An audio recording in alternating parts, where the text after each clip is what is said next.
Could America get its first woman president because of men? It's been the honor of my life to serve as your president. Joe Biden's decision to leave the 2024 presidential race this summer was something basically without any precedent in American history. Yes, presidents have declined to run for re-election before. Yes, they've started to run and then abandoned it. But never has someone declared a campaign and gotten this far into the race before pulling the plug. So yeah, pretty big deal. In history, only 3 previous presidents have been elected to the presidency and then decided not to run for re-election. And I will not accept the nomination of my party for another term. And no president eligible for re-election has chosen not to run for it since Lyndon Johnson. And that was 56 years ago. And the reason Biden made such a remarkable decision is pretty simple. You're probably going to lose. For months now, that's been kind of obvious for anyone not blinded by blue-colored glasses. And there are a lot of reasons why. One of the biggest is that supermajorities of Americans have told pollsters for 2 years that they did not believe Biden was capable of serving in the hardest job in the world until he was 86. But he had bigger problems than just his age. One group Trump has seen huge growth among was young men. Even before his catastrophic debate performance, Biden had been losing a ton of ground with this group. And yes, that speaks to a broader problem with young voters. In 2020, according to exit polls, Biden won 18 to 29-year-olds by about 25 points. But he was leading by just single digits in most polls of that group this spring. That's fatal for any Democratic campaign. But a look even further under the hood showed something really interesting. Much of that movement was overwhelmingly driven by young men. Now, it's important to preface this by saying, across a lot of democracies, there is a growing gender gap among young voters. But in the United States, what's really happening is largely that young women are getting way more liberal, while young men are moving slightly more conservative. But when it comes to the 2024 election in particular, young men really were moving. Poll after poll confirmed it.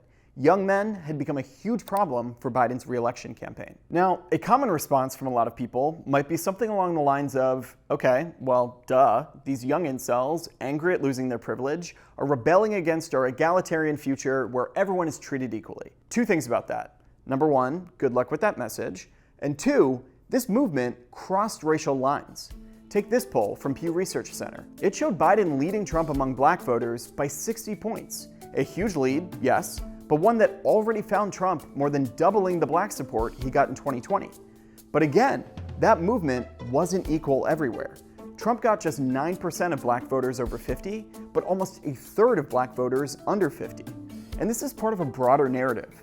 We've talked before on this show about Democrats' struggles with voters of color and how central those voters are to Trump's path to victory. If you haven't seen that episode, go check it out. But quick summary. In recent years, Republicans have shown real growth with working class, more culturally conservative people of color, especially Latino voters. That's coincided with Democrats becoming more uniformly liberal and associated with the establishment of culture, government, and business.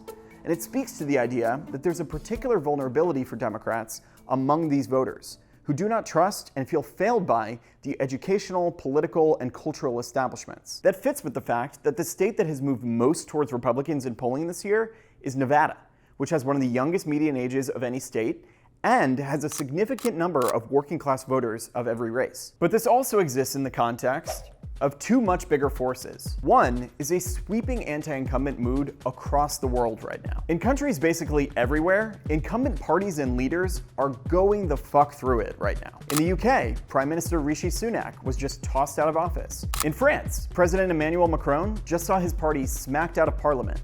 In South Korea, President Yoon Suk-yeol is so unpopular, people are taking to the streets. In Canada, Prime Minister Justin Trudeau is so unpopular, his party is wondering whether to throw him overboard. In India, where Prime Minister Narendra Modi has become uber popular through Hindu supremacists and strongman politics, voters delivered him a completely unexpected rebuke. Even in Iran, the insurgent outsider candidate just won over the establishment. So just right off the bat, Harris, even as the incumbent vice president, may have a significant asset that Biden did not. She's not in charge right now. If voters distinguish between them, deciding that Biden is in control of the country and she's not really, that effect could prove significant in a close race. And it's worth taking seriously that this kind of anti-incumbent, screw the establishment vibe might have particular resonance for young men, who, compared to young women, are now less likely to graduate high school, less likely to go to college, less likely to graduate college, less likely to have a job, and overall make less money than young women. Whatever your view about how we should talk about those statistics, whatever your view about how those statistics might be used as an excuse for other things, it's pretty hard to deny that they might easily feed into a particular anti-establishment sense among young men right now. So again, as weird as it is to say, it could very well be that for a lot of young male voters, a woman who's not really in charge right now might be a lot more appealing than a man who is. The second factor is that for a long time, the parties have differed not just in which gender is more likely to support them, but in what kind of gender vibe they broadcast to the world. For decades, this has been known as the mommy party, daddy party phenomenon. Democrats taking on the compassionate, kinder, softer maternal role, Republicans taking on the sterner, firmer paternal role. An in-depth study from 2010 actually found that looking at voters' faces could be a reliable predictor of party affiliation. Democratic voters more projected warmth, while Republican voters more projected power. So even before Democrats became the party much more likely to nominate and elect women to public office, even before Republicans began to make a habit of featuring macho men at their conventions, there was this underlying difference that stemmed from the party's actual platforms. And it's worth wondering whether part of what's animated Democrats' struggles with young men is what's gone on under Biden's presidency. However you feel about the president or this election, it's just an objective fact that, for many, Biden's presidency has been defined by some chaos, historic border crossings, a messy and embarrassing withdrawal from foreign war, and multiple new wars with US involvement, economic pain that the president appeared powerless to fix, because he is, but that's a whole other thing. And for those voters who might already be inclined to favor a more muscular, more traditionally masculine approach to government, the Biden presidency probably held some validation, leading them to conclude that to solve the impotence voters repeatedly said they felt in Biden, they needed something different. Even before the disastrous debate, most Americans perceived Biden as weak. A Gallup poll in March found just 38% believed Biden was a strong and decisive leader. Combine that with Biden being the literal sitting president, as establishment as it gets, and you start to get a sense of why Democrats have seen erosion with this group. It's part of why Trump's Republican convention featured the head of the UFC and Hulk Hogan ripping his shirt off. They wanted to maximize the contrast between a strong, masculine, assertive Trump and a weak, dithering Biden. In some ways, there's evidence that Joe Biden may have literally been the worst possible candidate for these kinds of voters. An unprecedentedly old white guy, incredibly soft-spoken and slow-moving, decades in politics, perceived as aloof and disconnected from average people, and with a record that could easily be characterized as part of a bipartisan establishment. So altogether, there's this chunk of evidence that there's something about being a young man right now that, in a Trump-Biden race, either especially attracted young men to Trump or repelled them from Biden. And the reason I list off two options there is because that race is now totally different.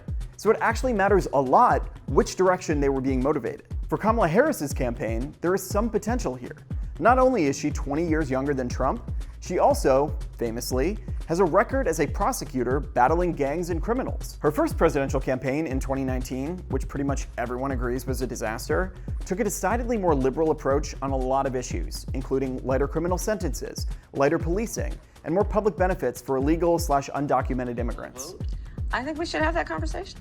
But no one really believes that that's what she actually believes, or that that's the kind of campaign she'll run this time. And a significant test in this election will be whether she can redefine herself. Already, she's up with ads trying to rebrand. Harris supports increasing the number of Border Patrol agents. While the Trump campaign is on the air trying to prevent that. There's no question I'm in favor of banning fracking. Would you ban offshore drilling? Yes. There is some early evidence she might carry some advantages. Polls have shown her gaining almost 10 points among young voters. A New York Times Siena poll found that the chunk of voters who think of her as a strong leader outstripped Biden by double digits. There's still a lot to be determined and a long way to go for both campaigns. But if that holds, it tells us a really interesting story. Americans' views of strength and assertiveness and forcefulness, even of masculinity itself, might not be easily boiled down to just the gender of the candidates. And if that is true, it could be an enormous deal for the final result. Of course, sexism and racism among the electorate exists. And of course, it's a lot more complex than just, I won't vote for this person because they're not white or not a man. And Harris will no doubt have to deal with those forces, even in a quick campaign. Even her choice of VP seemed to be heavily informed by an awareness of those vulnerabilities. But all of this data combines to add a new level of intrigue to a race that already maybe had a little too much intrigue to begin with. After Donald Trump's victory in 2016, Democrats became consumed by conversations about whether non-white men could even win a national election. Now, they're in a situation where a biracial woman could very well prove to be a stronger candidate than a white man. And if she wins, she might have to send a thank you to the man cave.